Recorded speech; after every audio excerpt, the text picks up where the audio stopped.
think what I'd like for people to see in my wine is that, each bottling has its own individual characteristics, which are totally unique. Hi, good morning, Tyrrel. Yes, morning. How are you? I'm fine, thank you. Where are you in the lovely Vaal? But I'm in Vaal, yes. I'm on the at Joostenberg wines, and I'm sitting in one of the old buildings, which we use as a tasting room. Oh, that's beautiful. Yes. And it's lovely, sunny and still warm in Vaal. Yes, it's very warm. I think today we'll get to 35 degrees. So wow. Yeah, that's warm. Yeah, that's typical for that region. Yeah, so February and March, especially February, is very hot, but March can still be quite warm, and then in the second half of March it starts cooling down a bit. But we have good weather in April, even in early May we can have quite good weather. The winter only really kicks in June, July, August are the coldest months. Yeah. But you've been here? Yeah, I live there. Oh, yeah. So I know a little bit about it, yeah. But tell me about this tasting room and this building that you are sitting in at the moment. Yeah, so it's what they call the Varnace. Yeah. In the old days, so it was where they kept the wagons and the horses. So we think it was built in the early 1800s. We don't have an exact date. My family only arrived on the farm in 1870. But this building, so the early 1800s, and I think right until pretty much just after the First World War, it was still used for keeping horses and for keeping the wagons or the carts. And then I think after the Second World War, especially, the function of the building changed quite a bit. And my grandfather and then my father were farming with pigs. So part of it was used for keeping pigs. And then when I was little, right until I was about, let me think now, from my childhood memories are that this is where we kept the tractors, and there was a farm workshop. So yeah, it's changed through the years, but the basic design is still exactly the same. You can see behind me, it's just a simple whitewashed building. Yeah, that's typical, like a Cape Dutch building. Yes. It's something like that, yeah. Yes. But now tell me, this is so interesting because this is only recently then that you've started making wines. Yeah, so there's, it is an old farm. So the first sort of official title deed is in 1696, I think. Yeah. So it was an employee of the Dutch East India Company. I think he was Swedish. He got ownership of the farm, and that's when the first building was built. And there's an old house on the farm that my brother lives in, a sort of an old Cape Dutch house, which is a national monument. And in that house, there's a library with some old documents from the early days. And we can see that around about 1750, 1760, wine was made on the farm. And they made Pontac, a red wine called Pontac, which is a grape that is nearly extinct in the Cape.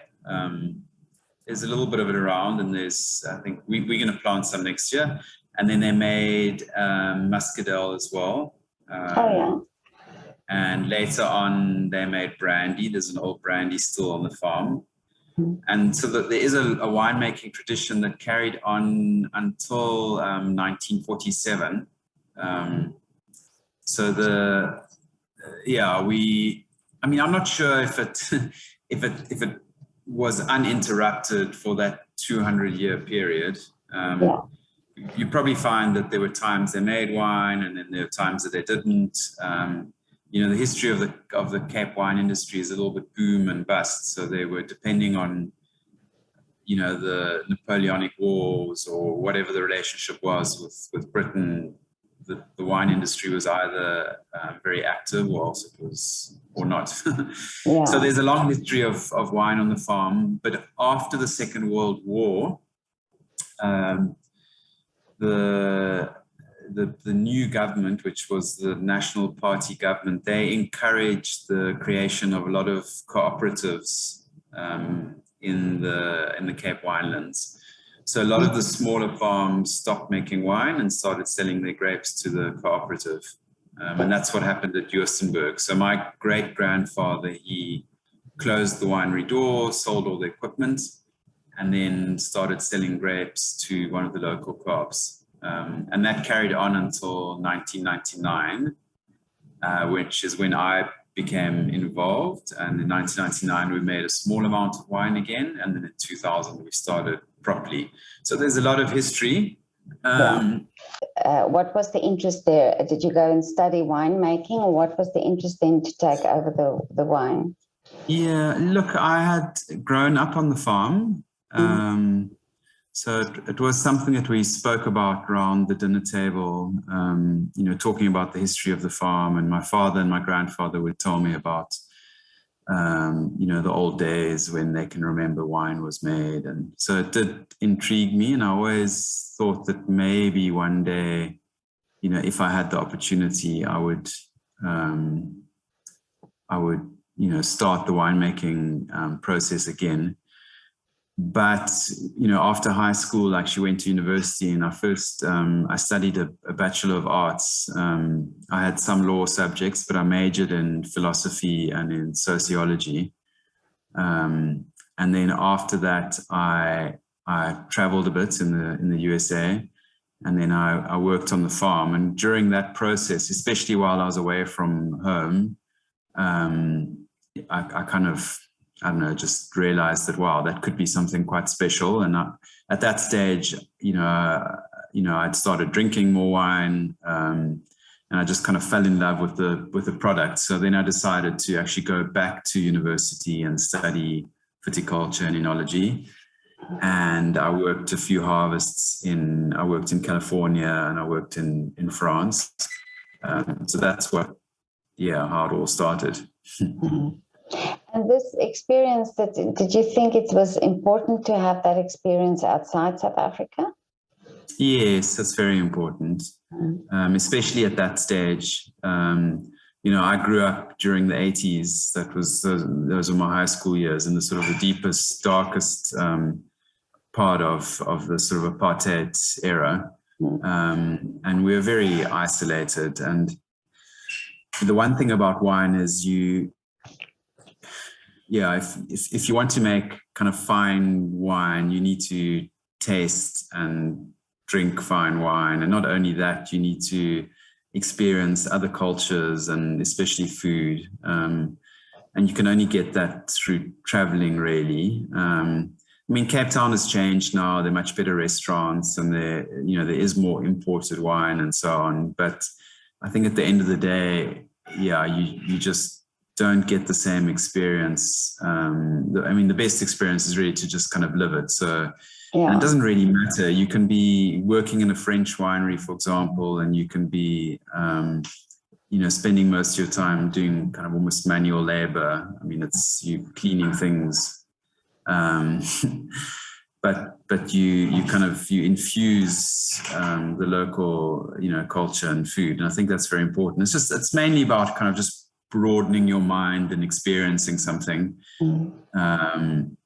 The actual winemaking process, the sort of the recipe, is not that different in California and France and South Africa. The basics are kind of the same, but so it's not such a technical thing you need to learn. It's more kind of a mindset that you need to change. Yeah, but this is actually interesting because this is what made me think of talking to winemakers, because of the fact that you don't think of it, but it's really a form of art. It's not just a science, but there's, like you say, there are so many other influences involved. And and do you think that of your wines? Do you think that you are creating something when you make a wine, or do you just think it's like a formula that you go with? Yeah. No, I mean, I think it is a very creative process. I'm not sure what the difference is between art and craft, and maybe that's a big kind of debate. Yeah, but it's very creative, and the thing with wine is it doesn't start, with a box of grapes that you turn into wine. It starts with out in the vineyard, and it's where you plant the grapes. It's what grapes you plant. It's the soil. It's the slope. It's the overall climate in the area, and then you've got a major influence on the way you can grow grapes, and it's you can make decisions which have profound kind of impact. So, for example, I could plant a grape like Cinsault, which makes really good wine, but I could plant it in such a way that will enable me to get a very high yield, and I can fertilize it, I can irrigate it, and I can end up with, harvesting 20 tons of grapes per hectare. And on that same site, I can do it differently and end up harvesting, 4 or 5 tons, and I could make a really interesting wine. So, I mean, that's an extreme example, but the whole process is about making decisions, but it can literally take years. Like if I look at the vineyards I'm working with, the oldest vineyard on the farm was planted in 1982. So I was 11 years old at that stage. It was really my father that planted it. But, so what he did and the way that I've managed the vineyard since then, and the vineyard is now 40 years old, has an impact on the wine. Yeah. Yeah. So it is it's quite a long-term process and quite an elaborate process. Ultimately, I mean, is it art? I mean, I would think so, yes. Yeah, because is it an art form? Yeah, but I'm also thinking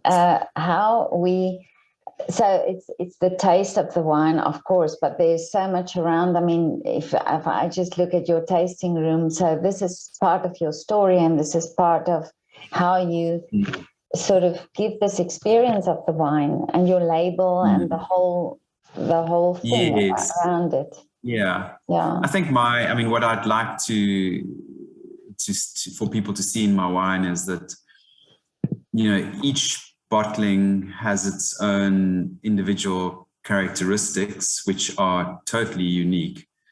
And there's now you have to tell me. And then there's a story behind. Yeah. So, for example, I've got some bottles here. We just redid some of our packaging. So, I'm not sure. Can you? Yeah, I can see. Yeah. Oh, that's wonderful. Yeah. Yeah. So this wine is called Fairhead. And anyway, I can't. And Fairhead was my mother's maiden name. And when she arrived on the farm, she had this passion for flowers, and she planted the most amazing gardens. And then she actually started a cut flower business, and she did flower arrangements at weddings, and she sold flowers. I mean, that really was her. She kind of spent her adult life, focusing on that. So that inspired me to make this specific wine. And what I've done is I've taken all the white varieties we have on the farm, and I've made a blend of all the white varieties. And some of them are quite aromatic varieties. So it's Chenin Blanc, which is not very aromatic, but then it includes Roussanne, Viognier, and Alvarinho, which are quite aromatic. And for me, it's I'm trying to express almost like a bouquet of flowers. So she would walk around her gardens and pick, roses and greenery and poppies and different things, and end up with a beautiful bouquet. And that's kind of what I'm trying to do with that wine. That's amazing. Yeah. And what did your mom say about this? Yeah, no, well, she passed away a few years ago, but she. Oh, I'm so sorry. She did. She enjoyed it. And then it goes through to the label. So so all these little flowers on the label are actually species that grow wild on the farm and in the neighborhood. But the next generation, so myself and my wife and my brother and his family, we all live on the farm. We've also got a passion for gardening, but we've got more of a passion for kind of wildflowers. So we're trying to re-establish the kind of the endemic, natural side of the farm. So that also comes through on the labels, but also I think in the wine. So that's the story of that wine. So every wine has a different story. This one, for example, is called Die Achteros. And it's made from the oldest vineyard on the farm. That's a vineyard planted in 1982. And that's a close-up of the vines, the bark of the vine. That's where the drawing came from. The artist is... I want to ask who's the artist of this, because it's beautiful. Yeah, so you can actually look her up on Instagram. She's a young artist in Cape Town. Maria Magdalena Campbell is her name. I will definitely look her up. Yeah. So that's so the idea is to have a range of wines. We've got 6 wines, and each one has got a very specific kind of story and what is that wine that you said, the Achteros? The Achteros. So it's a Chenin Blanc. Yeah. And it's an old vine Chenin Blanc. And the reason we call it the Achteros is because there's Achteros in English is the hind ox.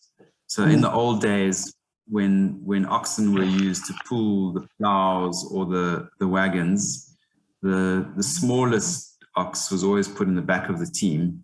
And as it got bigger and stronger over the years, it would work its way to the front of the team. And there's a saying in Afrikaans, agter ons kom ook in die kraal, which means, literally it means the hind ox also gets there. Yeah. But figuratively it means, if you start doing something and you're inexperienced or you're not very good at it at the beginning, you just need to carry on and eventually you'll get there. So don't give up. And this vineyard, for the first 25 years, we sold the grapes. And we didn't think it was a very special vineyard, but as it got older, we realized actually this is our favorite vineyard on the farm. So, with time, it just got better and better. So that's the story behind that wine. And that's the one, that's wonderful. So this is a, Chenin Blanc. Yeah. So it's so this is a blend of various Chenin Blanc vineyards on the farm, and the images of the vines roots with the soil-borne fungi called mycorrhiza. Yeah. So, we farm organically. That's a big part of what we're doing. And it's all about looking after the soil and improving the soil. That's the main aim of, organic farming. I mean, soil is everything. Soil is life. And if you look below the soil surface or look at soil under a microscope, you'll see that there are literally billions and billions of microorganisms that, that live in the soil. And I think what's becoming quite interesting in the last decade or two, there's been a lot of research, with what's actually happening down there. And there are these communities of microorganisms that actually play a very important function to the life of any plant, including a vine.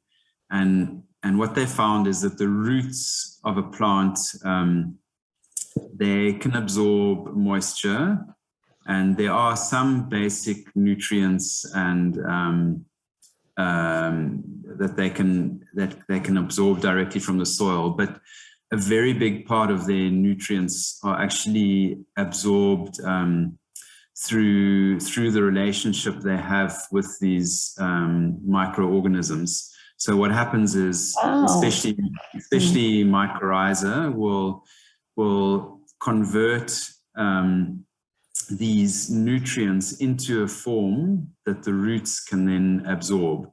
So the microorganisms are almost like a conduit. So without these microorganisms, the plant actually can't survive. So it's a symbiotic relationship between the roots and the microorganisms.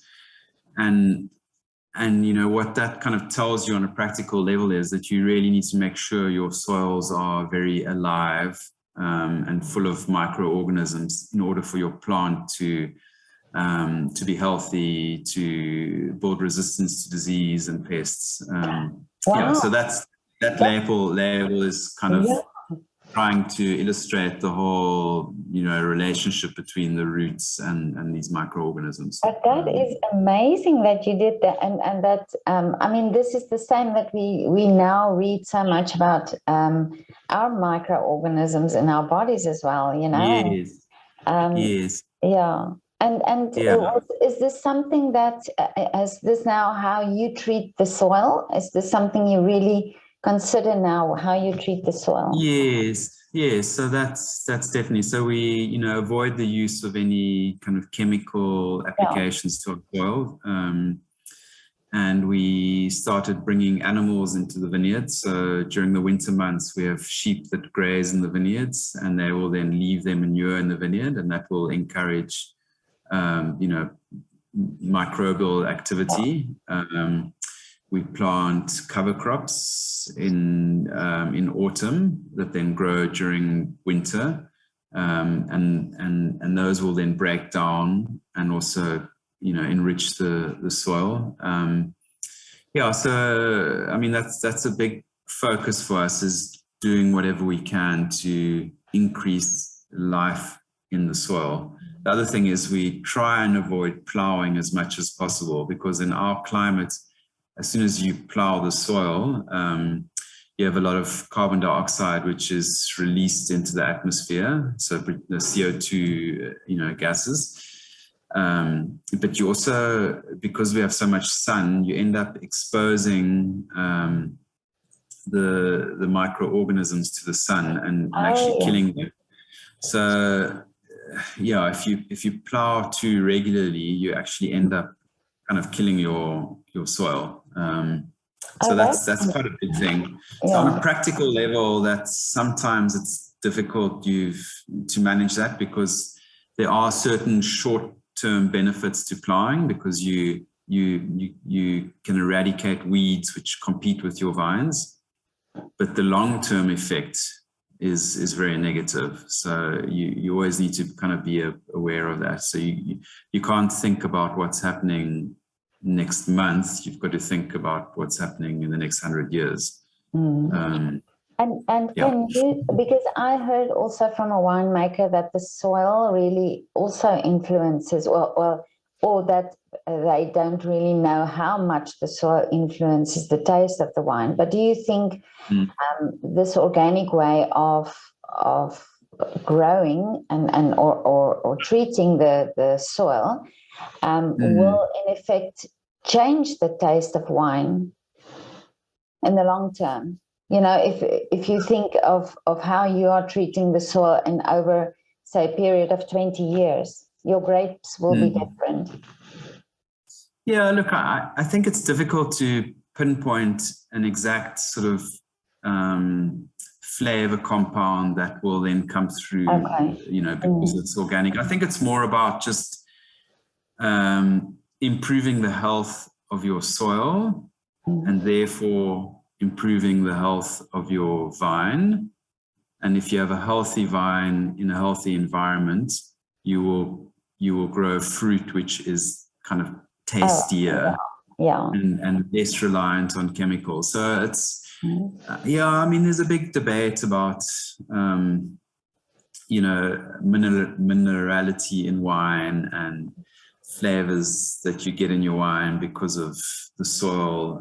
And it's difficult to, I think scientists haven't managed to take a glass of wine and to isolate the flavor and link that to the specific rock formation that the soil was derived from.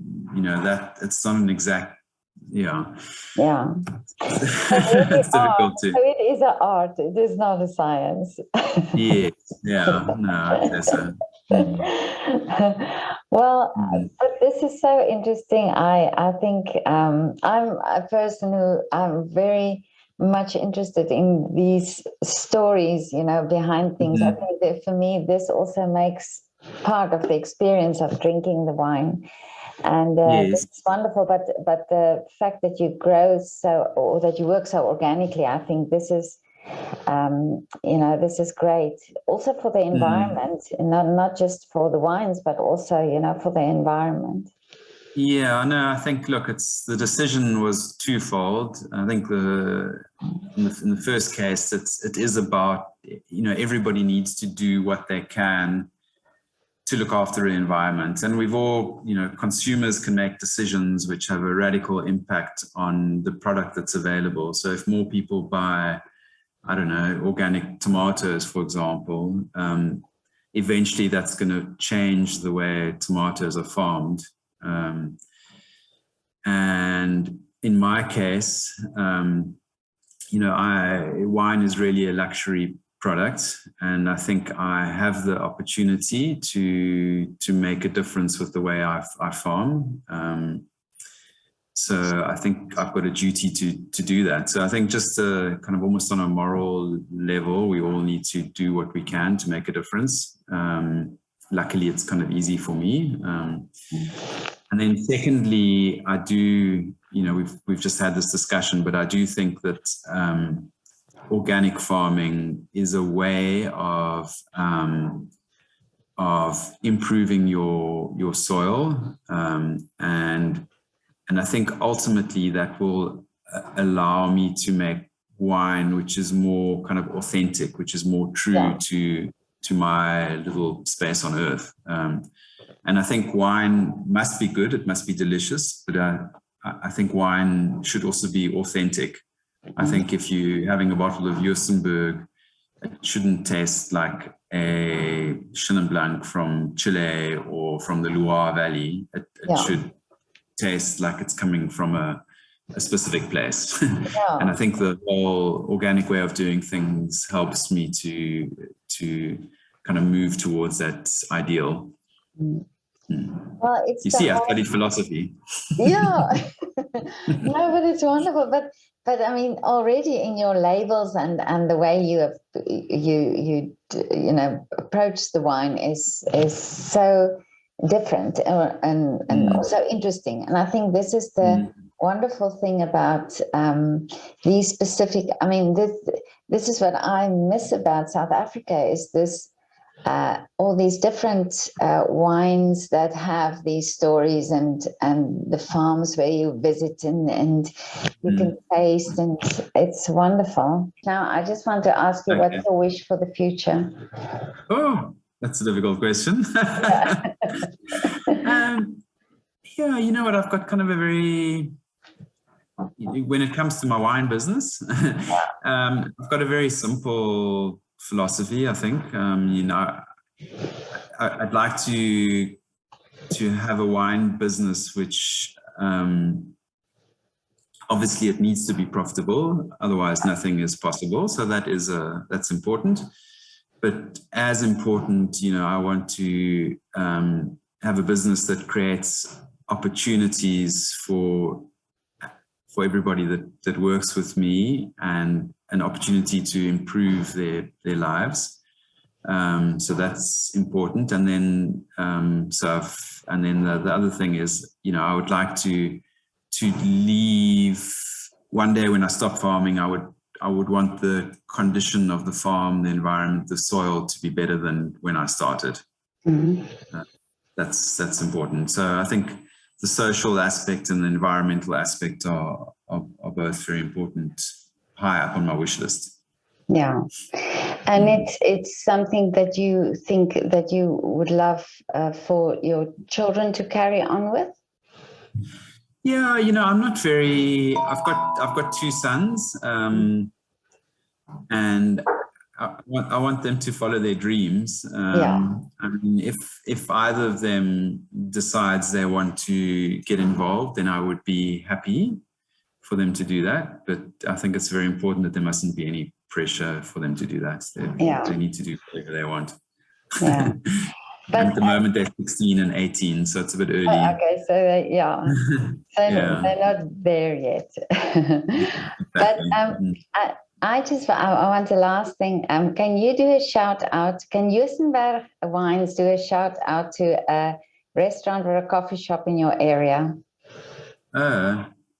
Yeah. Is there a place that you visit regularly? Yeah. Look, in Stellenbosch, we go to a restaurant called Genki. Yeah. Quite often, which is a bit of a Japanese and Asian influenced restaurant. I really enjoy that. I often go to the restaurant at Glenelly, which is another winery. It's called the Bistro, which is a more kind of a bistro, traditional bistro style food. And there's another restaurant in Stellenbosch, which is actually brand new, called Rykaarts. Rykaarts. That's also a really good restaurant, and a new restaurant. What do they have on their menus? I mean, what type of restaurant? Look, I'm guessing it is a little bit of a French inspired in a way, but with a South African twist. Okay. So I'll find those links and put them also in the description. Then that's a good way to link. But thank you so much for your time and for talking about your wines and your beautiful winery. And where can this be found or bought? Do you export? Yes, we do export. Unfortunately, we don't export to Austria. Oh, okay. But we have got a very small importer in Germany called Cape Winelands. Yeah. And they are in Bonn, actually in Cologne. And then we've got an importer in Utrecht in Holland, which is, it's quite important. So it's time to start exporting to Austria now. I know, yeah. Hopefully we'll get that right at some stage. Tyrrel, thank you so much for your time and happy harvesting. Thank you very much. Okay. Thank you. Bye. Bye.